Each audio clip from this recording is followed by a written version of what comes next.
I've reviewed a lot, and I mean a lot of microphones this year, ranging from XLR to USB microphones. Most have been premium offerings, but this time around I decided to test out a microphone that is more so on the budget side. However, do not be fooled, because that does not mean at all that it is a bad deal. So with that said, introducing the Manganese USB Microphone Kit. Let's go ahead and dive right in.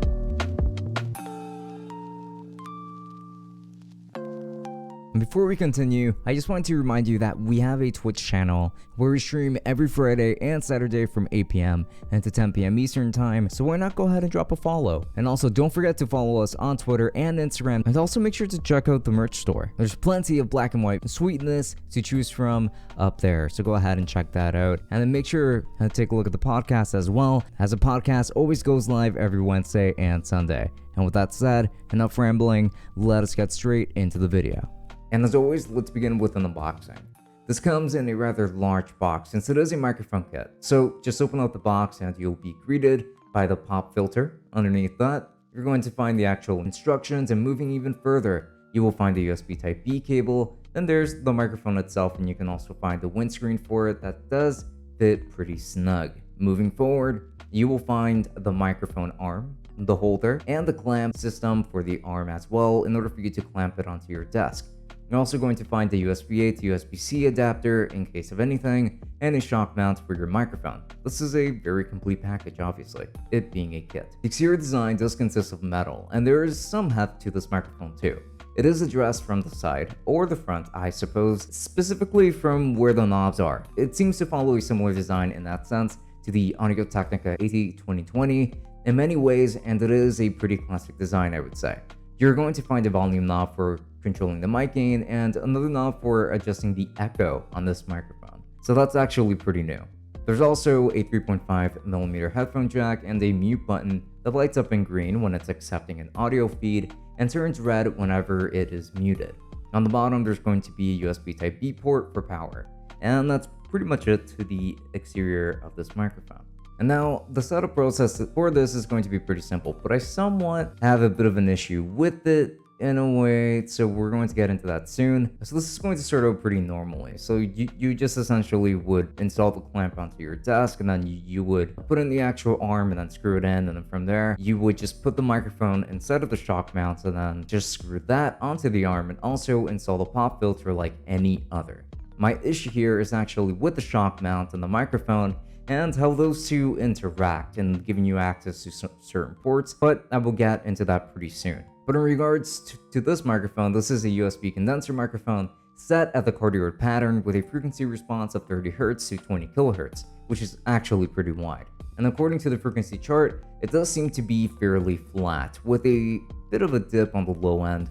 So this is definitely more of a mid and high forward microphone per se. And now let's get into the mic test. As you already know, I've been recording this entire review using this microphone, and I have to say that I'm fairly impressed. I can definitely hear that it's got more presence on the mids and the highs, while the lows aren't really quite as prominent, and I would say that this is tuned to work for most people's voices for sure, versus it being more niche or anything like that. It sounds pretty good, I would say, even with my own voice, which sits more so on the low to mid frequencies. So I would say that it balances some of those frequencies out in a way, in my voice at least. But I also feel like I, in particular, sound a little bit more nasally and tinny on this microphone, but more nasally than tinny if anything, but just a little bit, I would say. Overall, I would say that this microphone sounds pretty good and does a decent job at rejecting sound in the cardioid setting, which is the only setting here, by the way. And with the pop filter, handles plosives very well. Now, this is what this microphone sounds like with the echo knob kind of just halfway through like this, and then this is what it's going to sound like with the echo knob all the way through. It's not something I would use, but it's there for those who could use it, and it actually gets the job done pretty well. Like, it is a pretty cool effect, and it works well, but it's not something I would really use. And now, the monitoring experience on this microphone is actually pretty decent too. It's fairly clean, though it is lacking in volume, as in it always feels much lower than what you would get out of the actual recording, but it does sound accurate in terms of the actual sound quality. And the zero latency monitoring is definitely pretty good here, I would say, just in general. And with that said, there are going to be a few things that I would like to see fixed in any future upgrades of this product. For one, let me address that issue that I had earlier with the shock mount on the microphone. While I appreciate having a shock mount at all, because of the way that the shock mount is set up, you can't mount this microphone in a way where you can access the headphone jack while still having it facing you. So in other words, this is why you see me using this microphone in such an awkward configuration versus what you might be used to seeing a microphone like this being used at. This should be facing the user. This means that the intended configuration for it will keep you from actually being able to monitor your audio because it's going to block the headphone jack. This isn't a problem if you didn't plan on doing so in the first place, but I had to readjust this mic's placement in a pretty strange angle, as you can see, for me to be able to monitor my audio as I'm doing right now. A feature which is very important to me at the very least. Also, the mount on the shock mount is very plasticky, and I don't like how weak that particular link feels.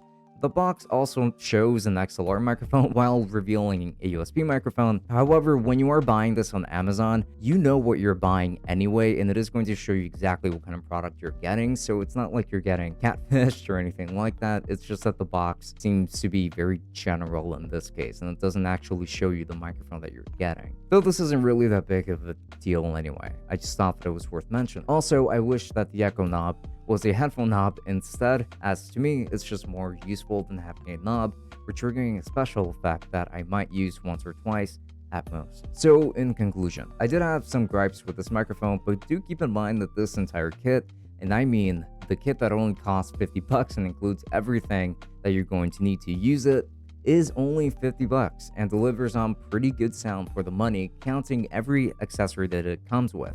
Honestly, if this thing were only to cost $50 on its own, it would still be worth it.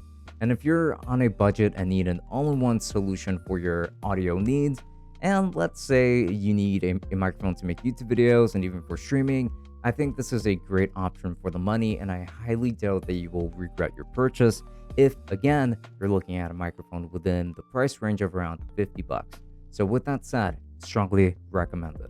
And if you're interested in purchasing this microphone, then I'll be making sure to leave affiliate links down to Amazon in the description. And if you end up using any of my links, then I do get a small commission that does help out the channel quite a bit due to the fact that we do get a small commission from that. So I would definitely appreciate that quite a bit. And do make sure to stop by the text on my podcast as well. That does go live every week. Links to that down below. We also upload on every major podcasting platform, so you can also find us there if anything as the Tech Summit Podcast. And do make sure to stop by my Twitch also, because I do stream every Friday and Saturday from 8 p.m. to 10 p.m. Eastern time, so do make sure to stop by. I'm always there to answer questions. Links to that below, as well as links to my other social media stuff like my Twitter and my Instagram. But with that said, this has been Francisco from Tech Summit. Thank you so much for watching, and I will be seeing you all later. Enjoy.